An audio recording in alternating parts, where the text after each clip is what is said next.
विषय direct selling business में आपत्ति, मुझे सेलिंग का काम नहीं करना है के कारण।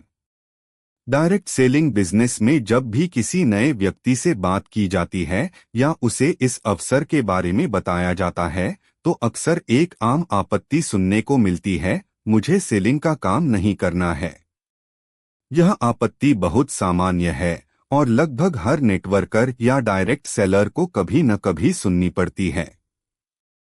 लेकिन क्या कभी हमने सोचा है कि लोग ऐसा क्यों कहते हैं? आइए इसके कारणों को समझते हैं। 1. सेलिंग के प्रति गलत धारणा। ज्यादातर लोगों के मन में सेलिंग शब्द सुनते ही एक नकारात्मक छवि बन जाती है। उन्हें लगता है कि सेलिंग मतलब किसी को जबरदस्ती चीजें बेचना या लोगों के पीछे भागना, जबकि डायरेक्ट सेलिंग में ऐसा नहीं होता। यहां आप लोगों को प्रोडक्ट का अनुभव और लाइफस्टाइल का समाधान साझा करते हैं। यह मजबूरी नहीं बल्कि मदद का कार्य है। 2. आत्मविश्वास की कमी। कई लोग इसलिए कहते हैं कि मुझे सेलिंग नहीं करनी क्योंकि उन्हें अपने बोलने या समझाने की क्षमता पर भरोसा नहीं होता। उन्हें लगता है कि वे लोगों से बात नहीं कर पाएंगे या मना हो जाएंगे। जबकि डायरेक्ट सेलिंग एक ऐसा क्षेत्र है जहां हर व्यक्ति को सिखाया जाता है कि कैसे प्रभावशाली ढंग से संवाद किया जाए। यह एक सीखने की प्रक्रिया है, कोई जन्मजात कला नहीं। 3. असफलता का डर।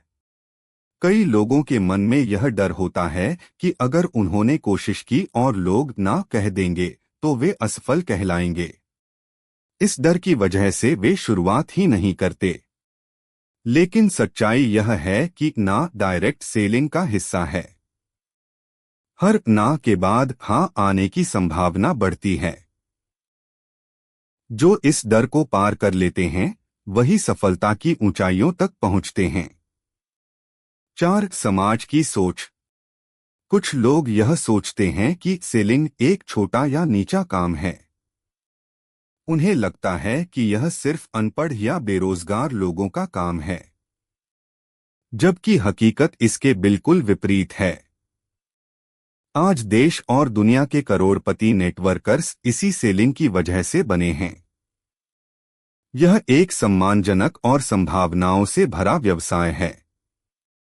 5. अनुभव या जानकारी की कमी। अक्सर लोग बिना डायरेक्ट सेलिंग को समझे ही निर्णय ले लेते हैं। उन्हें नहीं पता कि यह एक एजुकेशन बेस्ड बिजनेस है जहां ट्रेनिंग, सपोर्ट सिस्टम और मेंटरशिप के जरिए हर व्यक्ति को विकसित किया जाता है। जो लोग सही जानकारी के साथ जुड़ते हैं वे कभी भी इस काम को सेलिंग नहीं बल्कि लोगों की मदद के रूप में देखते हैं। 6. मानसिक सीमाएं। कई लोग अपने कंफर्ट जोन से बाहर नहीं निकलना चाहते। उन्हें स्थायी नौकरी या नियमित काम की आदत होती है, इसलिए वे किसी नए और स्वतंत्र बिजनेस मॉडल से डरते हैं। डायरेक्ट सेलिंग में सफलता पाने के लिए मानसिक रूप से खुला होना बहुत जरूरी है। निष्कर्ष, मुझे सेलिंग का काम नहीं करना है, यह आपत्ति असल में किसी व्यक्ति के डर, असुरक्षा या गलतफहमी की आवाज होती है। जब व्यक्ति को सही जानकारी, सही मार्गदर्शन और सही माहौल मिलता है तो यही लोग सबसे अच्छे नेटवर्कर बनते हैं। डायरेक्ट सेलिंग कोई साधारण बिजनेस नहीं है, यह एक ऐसा अवसर है जो व्यक्ति के सोचने, बोलने और जीने के तरीके को बदल देता है। इसलिए अगली बार जब कोई कहे मुझे सेलिंग का काम नहीं करना है तो मुस्कुराकर समझाएं, यह सेलिंग नहीं, शेयरिंग है। अनुभव साझा करने का, विश्वास बनाने का और लोगों के जीवन में परिवर्तन लाने का अवसर। वीडियो को लाइक और शेयर करें।